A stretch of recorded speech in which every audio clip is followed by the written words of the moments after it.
Welcome to Paranormal Heart Podcast with host Kat Ward.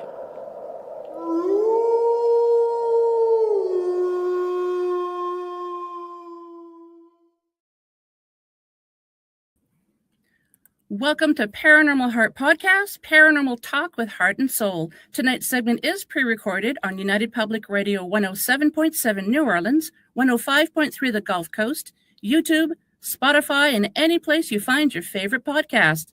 Just a friendly reminder, if you haven't grabbed your tickets yet for the second annual Gatineau, Ottawa Sasquatch Conference here in Gatineau, Quebec, Canada, on August 15th and 16th, now's the time. Limited tickets are selling fast. This event has grown tremendously in just 1 year, and this year's lineup is bigger and better than ever. Featured speakers include Kevin Tracy, Peter Smith, Ron Crypto Guru Murphy, Tina Lindsay Cote, Sunbow True Brother, Ken Gerhardt, and so many more, including yours truly. I will be there. So if you're passionate about Sasquatch, the unexplained, and connecting with an incredible community, you won't want to miss this. So check out the link in the show notes to secure your spot. I hope to see you there. And quickly, I want to let you all know that I have an exciting new segment that will be starting May 12th, and that will be every couple of months or so. So stay tuned for more information. You're going to love it. So, my dear Haunted Hearts, thank you so much for tuning in. For segment 83, we step into the unknown with a man who spent a lifetime chasing answers, not to prove Bigfoot exists, but to understand the mystery behind it. Kev LeStarge, author of Billy Finds Bigfoot, and Is It Real or Not?, is a lifelong explorer whose journey began in the woods of Wisconsin. What started as a childhood fascination grew into decades of research, storytelling, and deep reflection on why we're drawn to the unexplained and what it reveals about us. So Kev has investigated Sasquatch phenomena alongside respected names like Dr. Jeffrey Meldrum, Cliff Barackman, Tom Powell. You probably recognize those names, and there's a few others as well. So bringing both experience and perspective to one of the greatest mysteries of our time. So let's dive in. Welcome, Kevin. Hi, welcome. Thank you. You're very welcome. It's really nice to have you here. Yeah, likewise. Appreciate you having me on the show there, Kat. Yeah, anytime. So before we get to the books that you wrote, what first led you specifically into researching Bigfoot? Yeah, I mean, the topic itself, I think, takes me back to my childhood. So happy to get into that piece of it. But Please. Yes, I mean, I kind of always lean on the answer of having just a type of family dynamic with parents who were always open to allowing me to explore questions and gather the answers, right? And not being afraid to ask those questions. That's good. So I think that is like the foundational piece, right? So always being able to think outside the box, create that mystery for me. And I think that's what helped me kind of grow into this subject matter. But then from there, it was movies and books, just like Where the Wild Things Are, or Pete's Dragon, or Harry and the Hendersons. Yep. These kind of larger than life type of characters, truly larger, right, than life.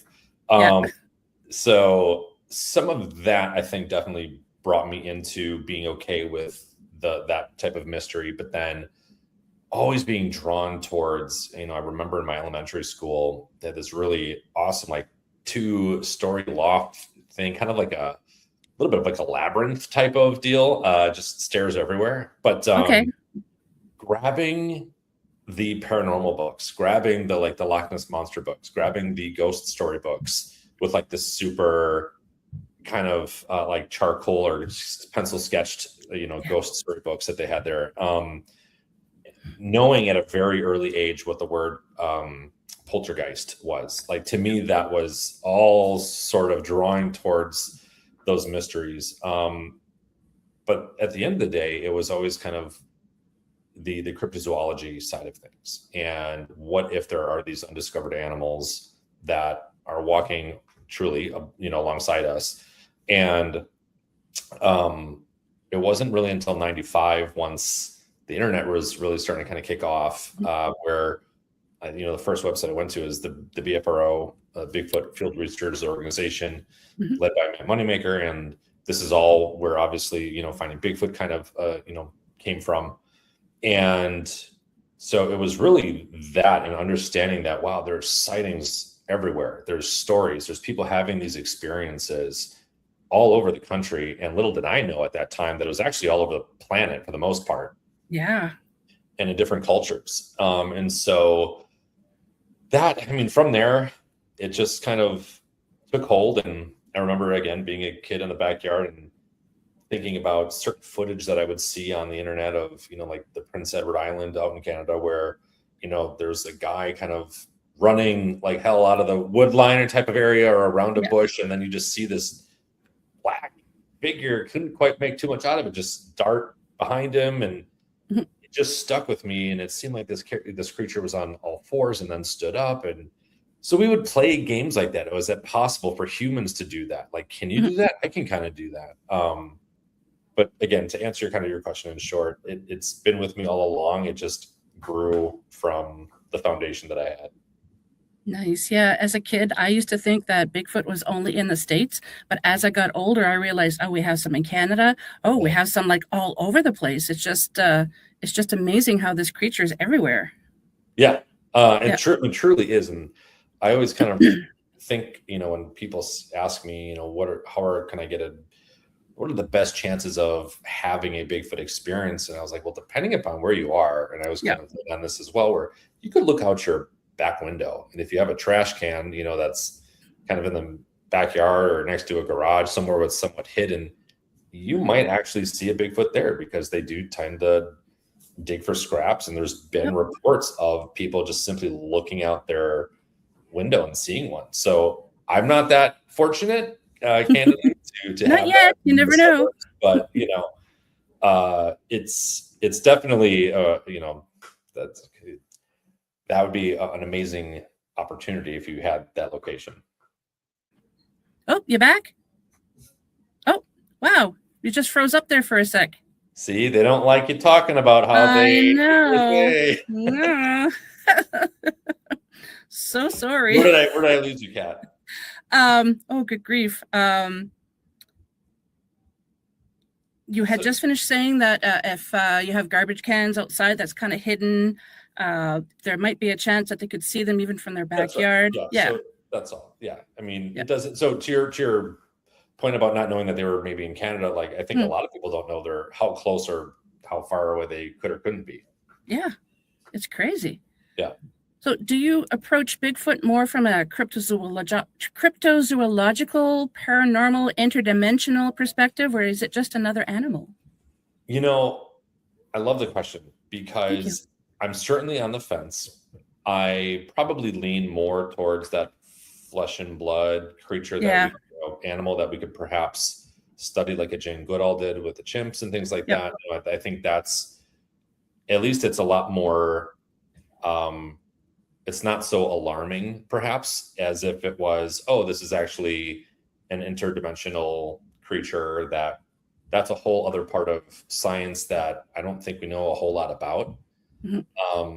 And so, I just got Ronnie LeBlanc's interdimensional Sasquatch, and like, to me, that's dipping kind of, it really is, it really opens immediately the book to, seeing, what are they called? Like fire devils or something like that in the sky, right? Like these. And so that to me is it. I think what's hard with that side of things is then it's already a hard topic to try to talk to, say, a skeptic about, or even the layperson who's like, maybe not. But then as soon as you go immediately to that paranormal side, I would say, well, maybe I'll ask you this, what would you say, what percentage of the country is pro paranormal versus maybe now that doesn't exist? Oh, gee. So I really don't know what the percentage would be. I do know there's some people that are just like, yes, the woo with Bigfoot. Right. It's all paranormal. And I find, like, growing up, we didn't hear about that. It was just a flesh and blood creature. Yes, and all of a sudden they're starting to talk about all these abilities. So I think right now, at least for myself, I'm a little confused. Like, is it two creatures, two different beings? that people are reporting. One is flesh and blood, and the other one's taking on the form of the Bigfoot, but it has all these abilities. I really don't know. Well, and then I don't either. And I guess the Yeah. point I was getting to was until we're actually able to study and or somehow capture this being going from physical matter into disappearing, Mhm. whether or not someone could capture that these days without someone immediately thinking, oh, that's AI, I think are gone. I don't think that we are going to ever now have that chance to do so unless someone is out there with like a 60 millimeter reel or, pick a camcorder like the Patterson Gimlin footage, right? Yep. To me, which there's a whole lot going on with that footage lately. Oh, I know.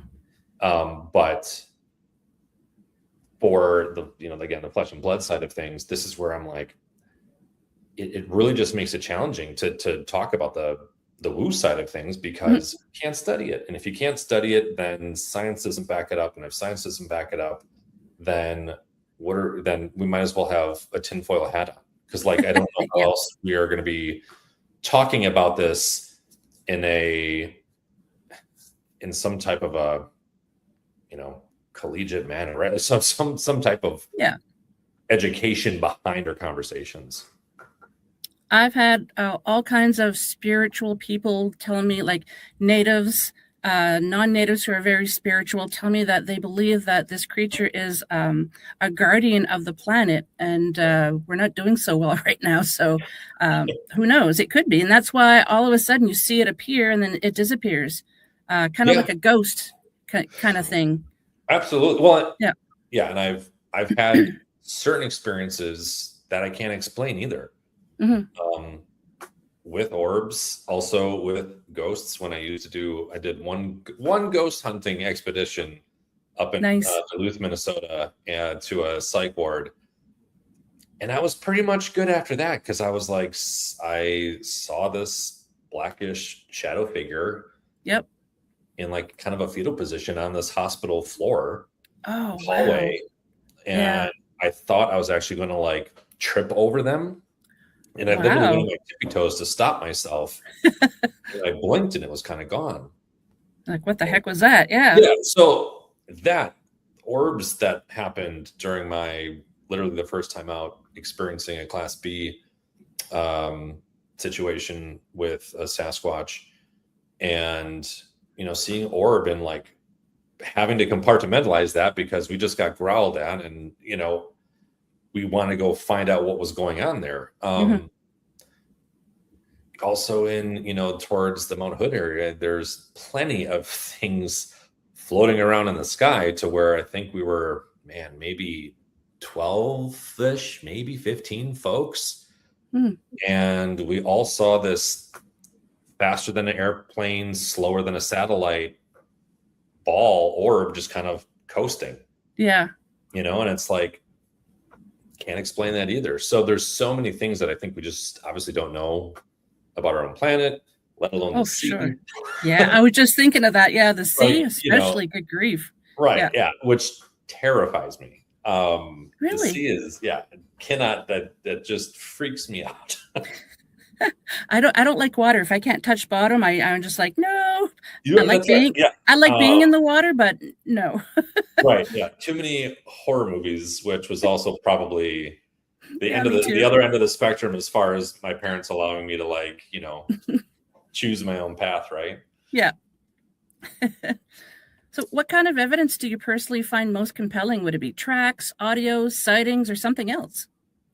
I love the audio side because I was a sound engineer for a while. And so wow. I'm able, at least I think, right, to auditorily hear certain discrepancies. And just it's so cool to actually hear these vocalizations, right? And there's really important ones too. So like the Sierra sounds, like those are massively like that. If that doesn't give you the willies, then like you're, I don't know what could, right? I know, right? But like that to me was amazing. And that was want to say that was what, 75 that was Yeah, recorded, 75, 76, something like that. right? Yeah. And so I should know. My apologies to all the other Bigfoot nerds. I should know too, because I had Mr. Moorhead on the show a couple of times. So. Well, and I actually, I do a lot of Bigfoot collecting of all stuff. So I actually have the 45 of this is the Ron Moorhead. It's actually a 45 record. I haven't seen a 45 in years. A living legend. So like this is how they initially distributed the Sierra sounds, which I was like, once I found out, I was like, okay, that's awesome. But the sounds in particular, right? So like that to me is super cool. I'll actually send you one after the show, and maybe you've heard of it or not, but it's just, there's kind of like this, and it's a very lower sound, and then it almost sounds turns into a female going, woo, like it's certain things like that where it's like, that's awesome. But then also following kind of the Dr. Jeffrey Meldrum side of things, like there are just certain things within a foot pattern and the dermal ridges and or scar tissue that can't be faked.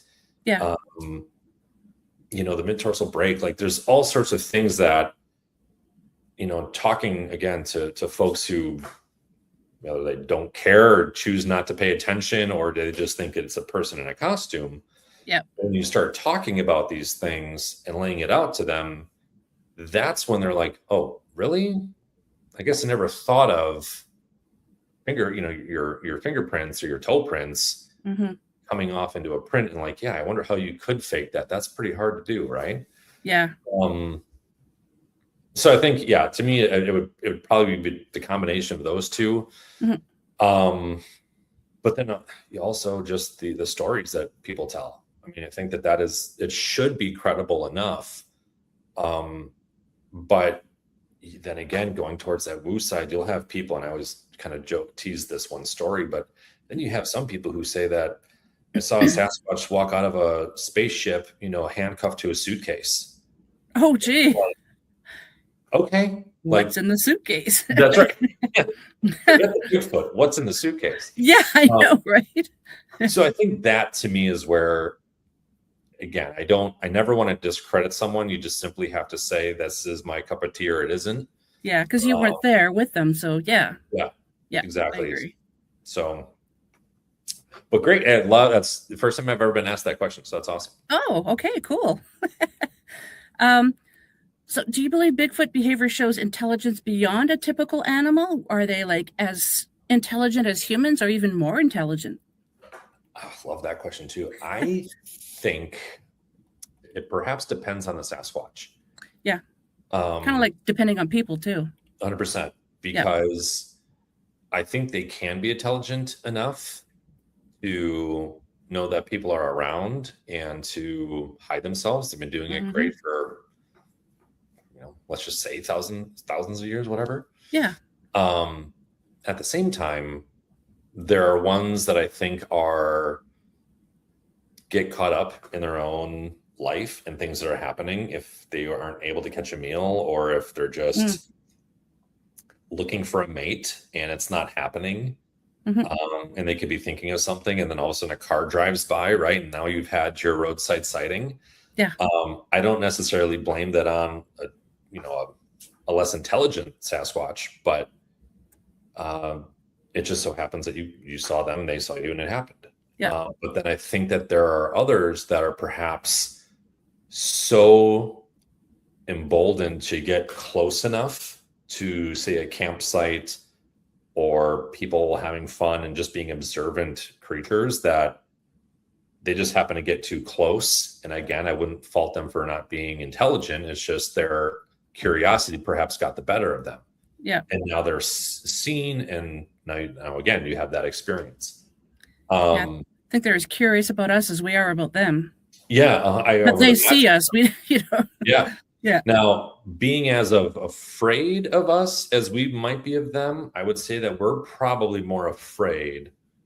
But at the same time, this is kind of how the BFRO positions humans as, we're the little green men when we go into the forest. Yeah.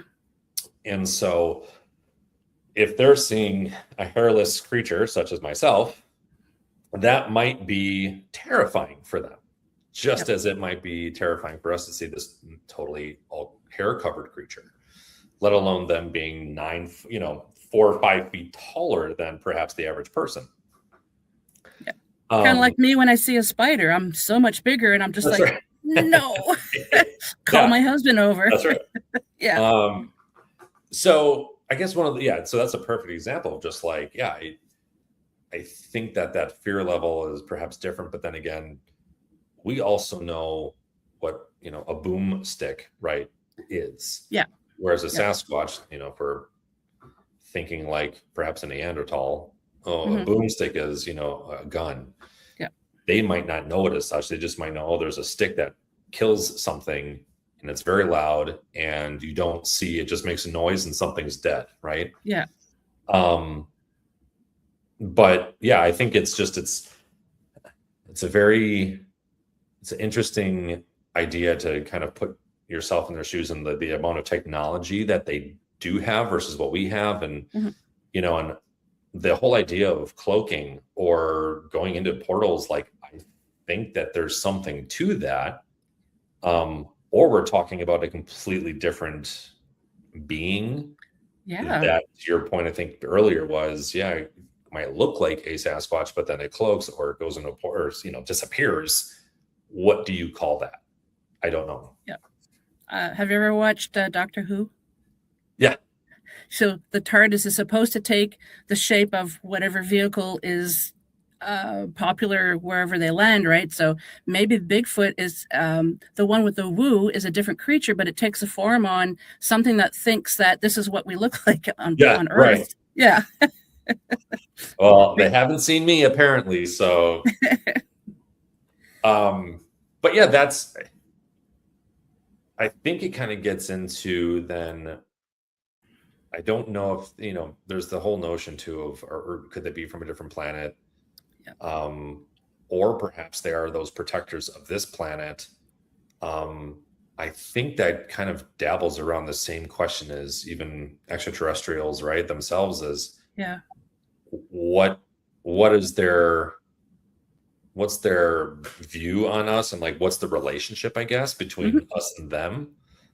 Are we from them? Are we an experiment? Like, there's it's just kind of a wormhole as to like what that is. And so I think, which is also why aliens or the extraterrestrial side of things, like that also freaks me out to begin.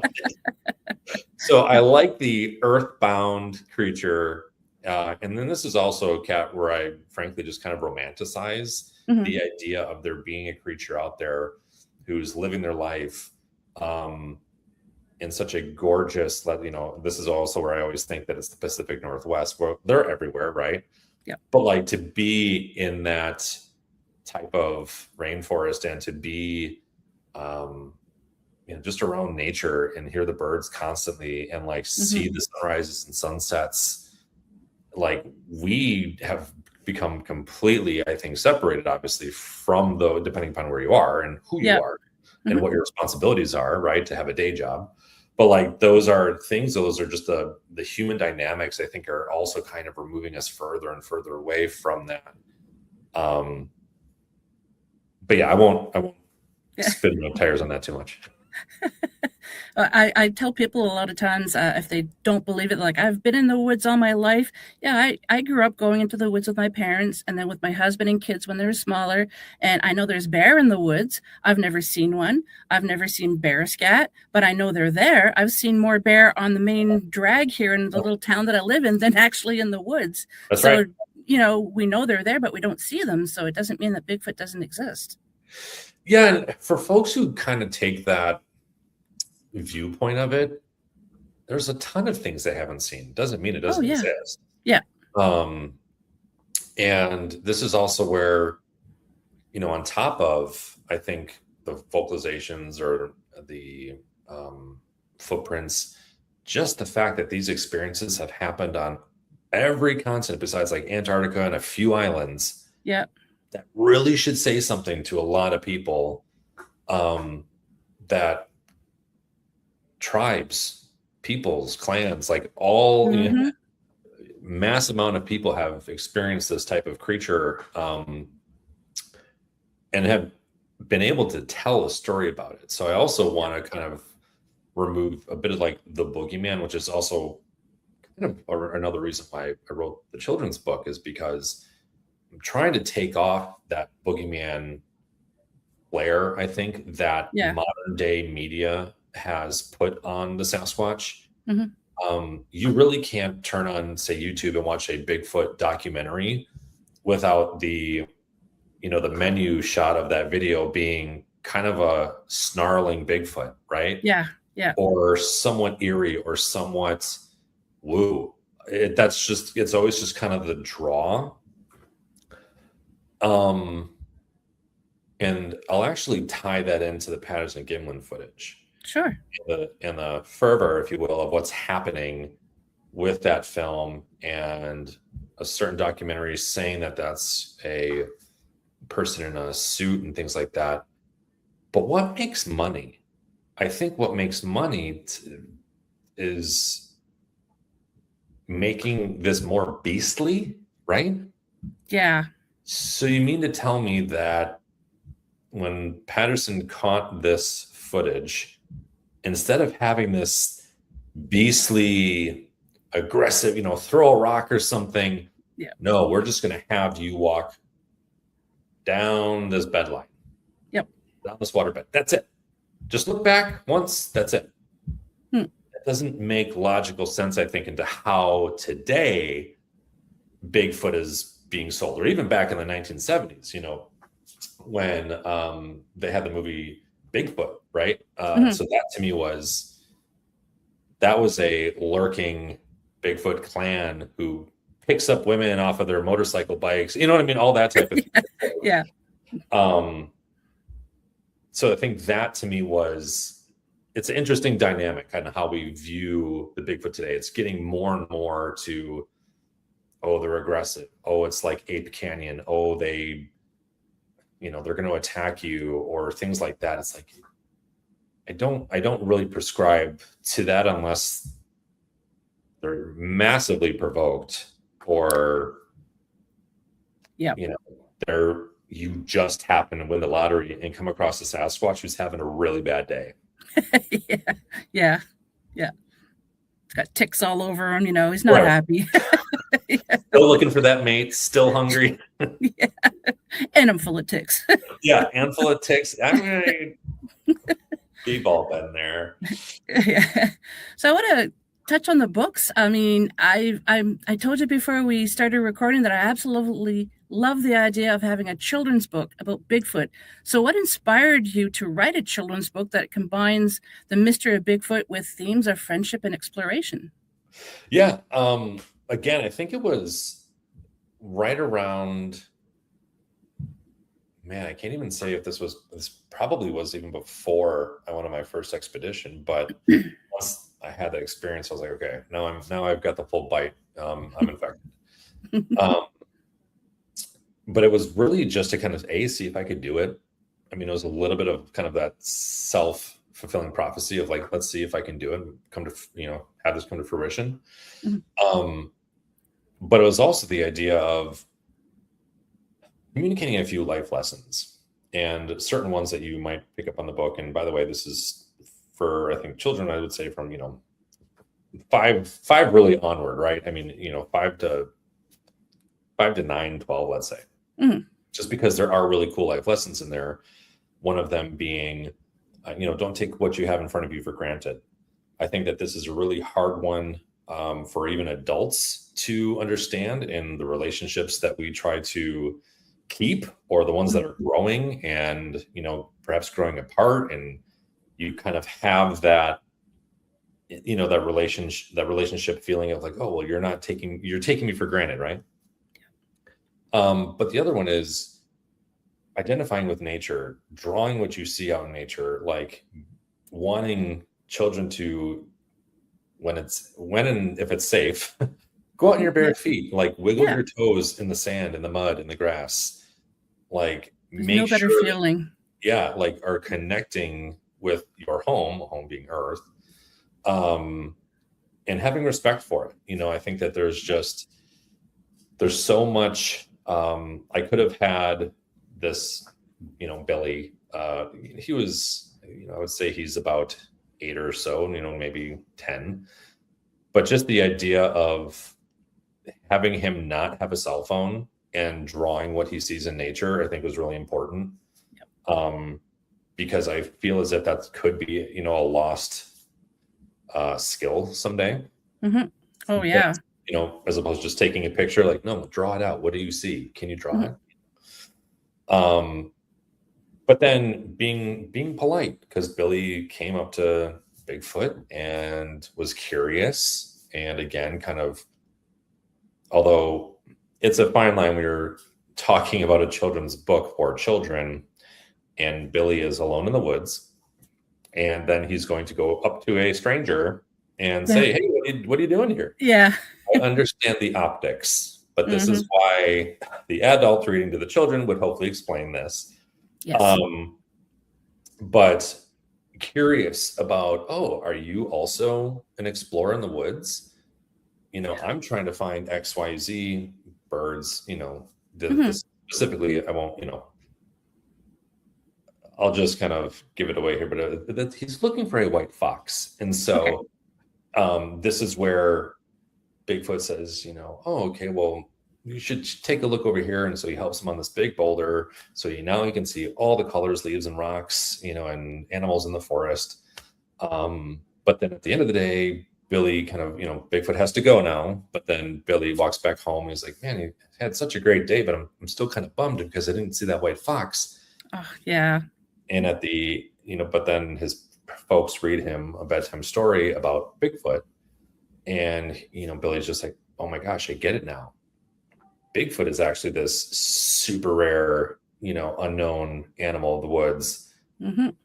Like, I didn't even realize it. It was right in front of me. I had this great big day with him, right? Yeah. So that was kind of the loop of the story. But with those life lessons, and then of course, you know, I wanted to kind of get into the more middle grade books. That's when I wrote Is It Real or Not? And so that's more of, you know, two adventure buddies who are, again, more middle school, again, kind of go off, but that's more mystery and asking questions and kind of being relentless until you get your answer a little bit. And I think that that's actually what we need in this field right now, is that little bit more relentlessness to, if and when you can, right, have boots on the ground, go into the forest, invite your friends, your family, people that you know well and that you trust. Yeah.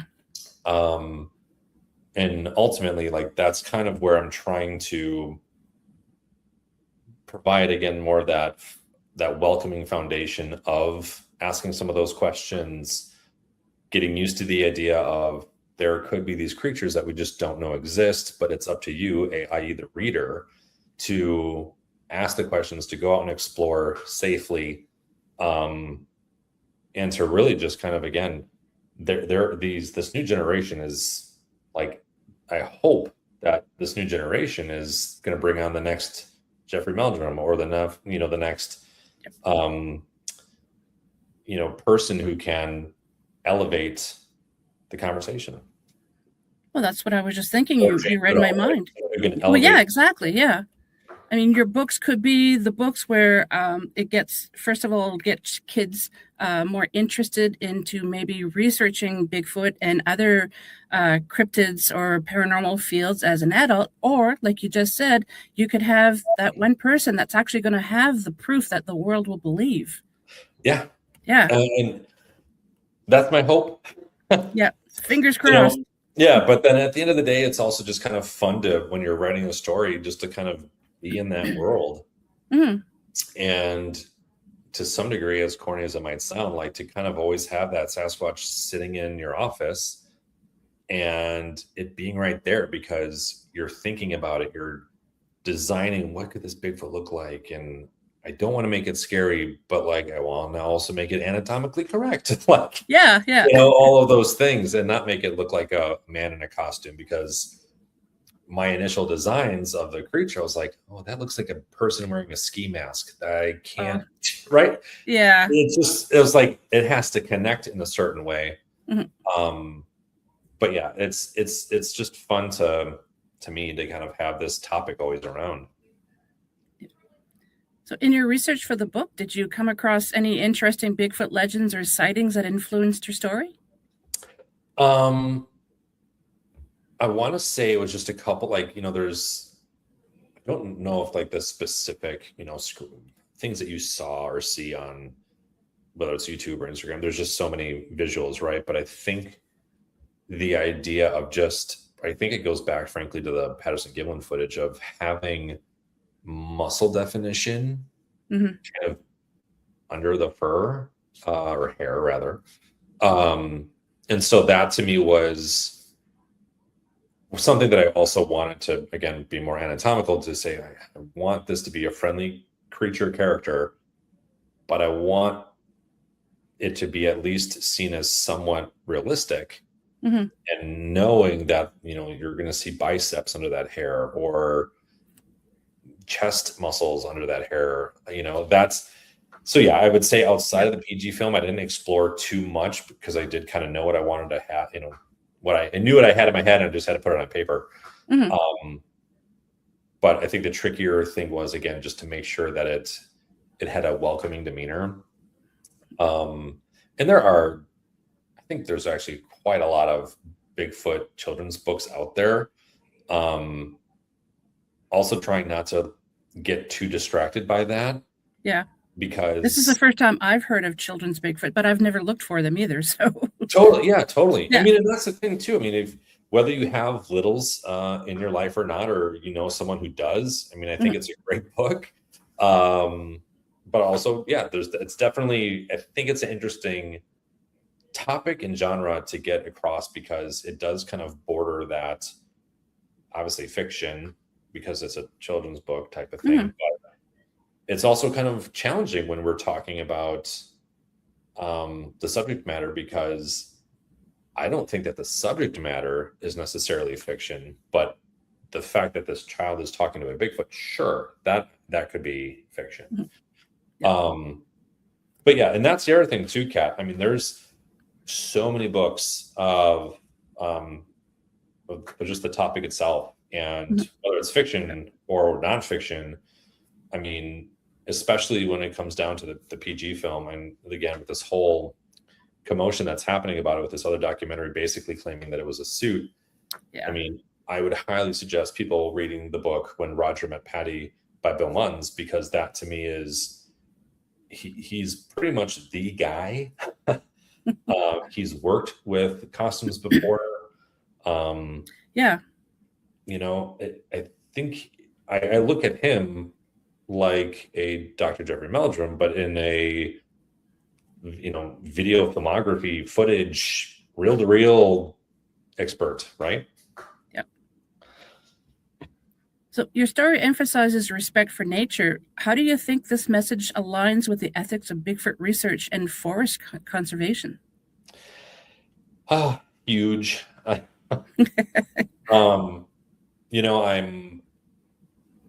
I'm cautious and concerned about what we're doing, which is actually kind of an interesting question, because I think that there's other experts out there, and I'm not claiming to be one, but those out there who say it doesn't matter. Like, Bigfoot, Sasquatch will always find a way to survive. It always has.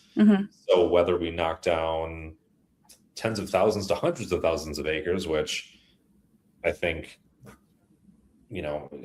from what I'm hearing, certain, administrations are planning on doing that, at least here in the States. Like, I don't love that idea. And No. In fact, I guess I'm just hopeful that the Sasquatch and Bigfoot can survive.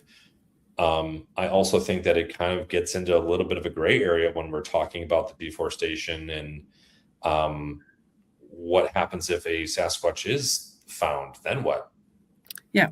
Because certain, animal protection agencies are going to say, now you're blocked off. Now you can't log here. You can't hunt here. Yeah. And those are billion dollar industries. It sure is. Yeah. So And again, depending upon who you're talking to, you could kind of argue that, well, now there might be an agency who's gonna not allow that source to come out if they did have or see a Bigfoot here, or if one was captured or found on the side of the road by a forest ranger, and they could be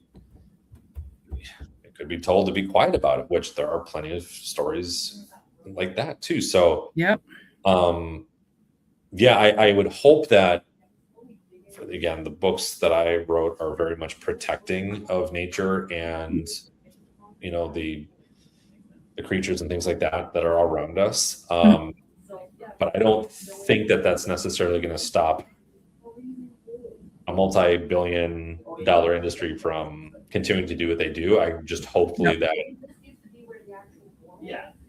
my book might affect their children or someone, a little that they know, to make different choices. Yeah. And I love that. Who knows? Maybe someday Bigfoot will adapt and they'll be living in condos with, having jobs. Oh, so yeah, if that were ever the case, hopefully I'm not around when that happens. Yeah. But again, then be welcoming, right, to them, and hopefully my books are still around when that happens. I'm sure they will.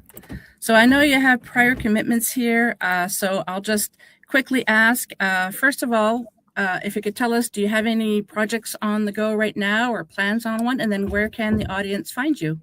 Yeah, sure.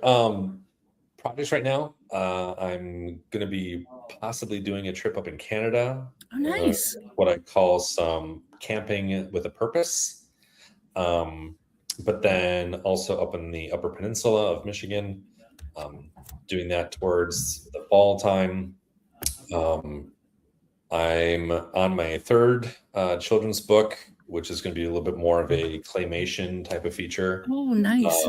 So trying to work on that, which is daunting. But then also dabbling with a Bigfoot script.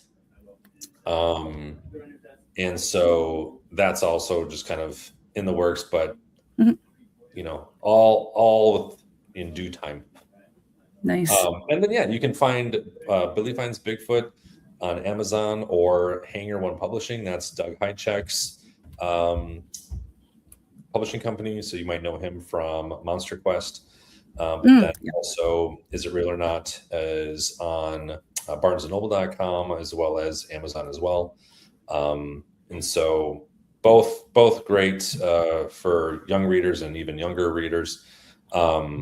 But then you can also take a look at all of the different Bigfoot paraphernalia and things that are kind of Americana-based and global-based, and really all the story of the wild man to Sasquatch, all of these collections that I kind of have now.